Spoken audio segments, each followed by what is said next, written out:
Well, hello everyone. My name is Jimmy May, and today I'm going to be doing something a bit more experimental. Today I will be doing a reading, if you will, of a piece by Edgar Allan Poe. I'm going to be reading The Raven. Now you might be asking yourself, Jimmy, why are you reading The Raven? Well, that's because my editor, my lovely boy Zach, is on vacation in Hawaii, and he is unable to edit videos, so I'm doing something at my own skill level that I can upload. So yeah, just sit back and enjoy.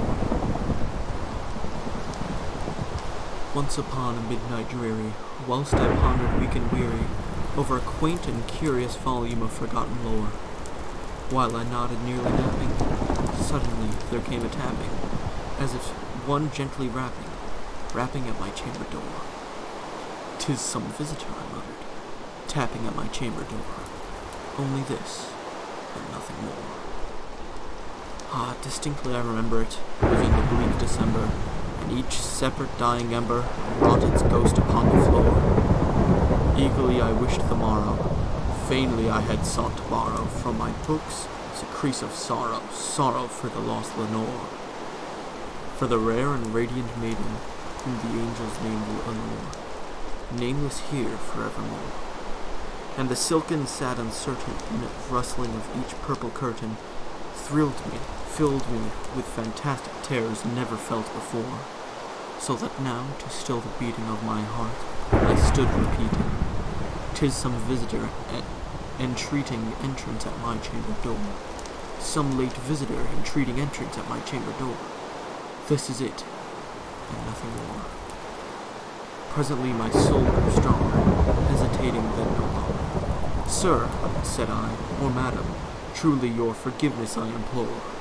But the fact that I was napping, and so gently you came rapping, and so faintly you came tapping at my chamber door, that the scare was sure I heard you. Here I opened wide the door.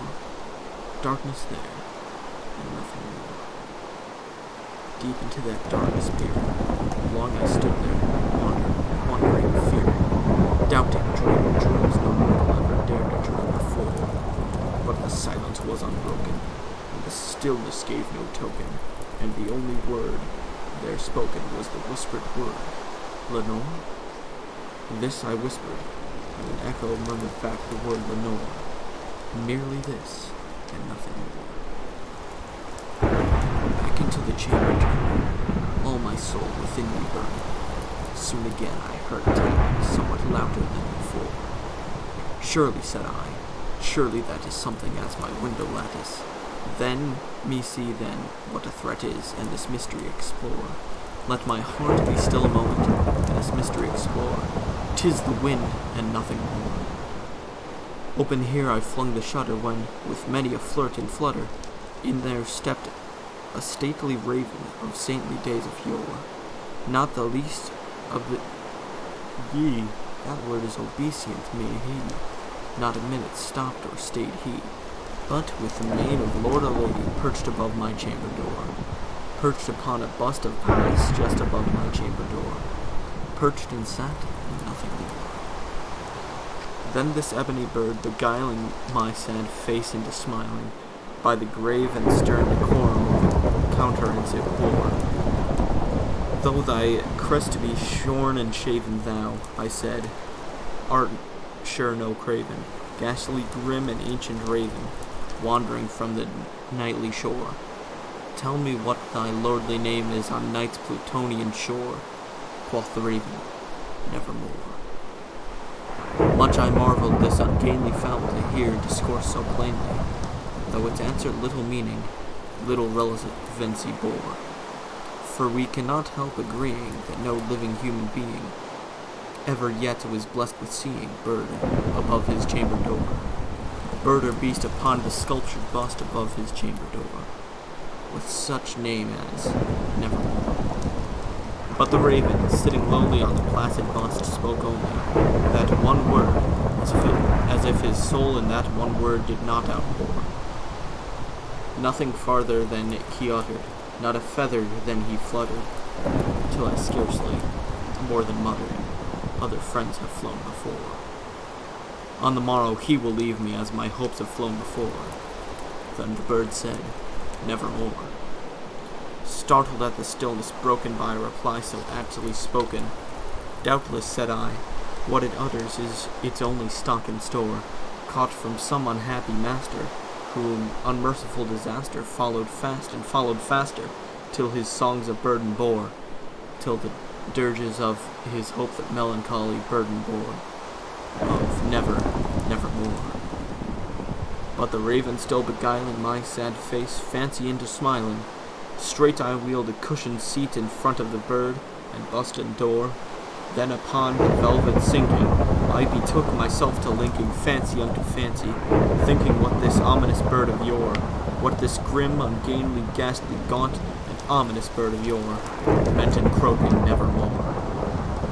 This I sat engaged in guessing, but no syllable expressing to the fowl, whose fiery eyes now burned into my bosom's core. This and more I sat divining, with my head at ease reclining on the cushion's velvet lining that the lamplight gloat o'er. But those velvet violet lining, with the lampshade gloating over, she shall pass on nevermore. Then methought the air grew denser, perfumed from an unseen censer, swung by seraphim whose foot-tall falls tinkled on the tough floor. Wretch, I cried, thy God lent thee, by these angels he hath sent thee respite and nepthine from thy memories of Lenore. Quaff, oh quaff this kind nepeth, and forget the lost Lenore, quoth the raven nevermore. Prophet, said I, thing of evil, prophet still, if bird or devil, whether tempest sent, or whether tempest tossed thee here ashore, desolate yet all undaunted, on this desert land enchanted, on this home by horror haunted, tell me truly, I implore, is there any balm of Gilead? Tell me, I implore. Yet quoth the raven, nevermore. Prophet, said I, thing of evil, prophet still, if bird or devil, by that heaven that bends above us, by that God we both adore, tell this soul with sorrow ladeneth, within the distant Iadon, it shall clasp a sainted maiden, whom the angels name Lenore, clasp a rare and radiant maiden, whom the angels named Lenore. Quoth the raven, nevermore. Be that word our sign of parting, bird or fiend, I shrieked upstarting. Get thee back into the tempest and the night's Plutonian shore.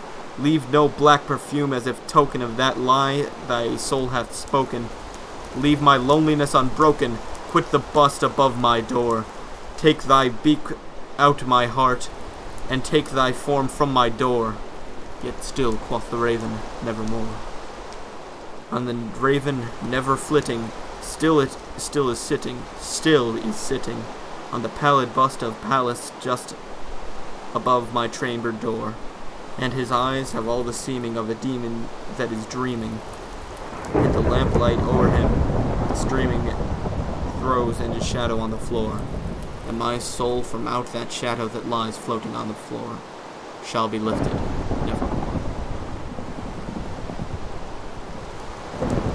Well, I'd say that went better than expected.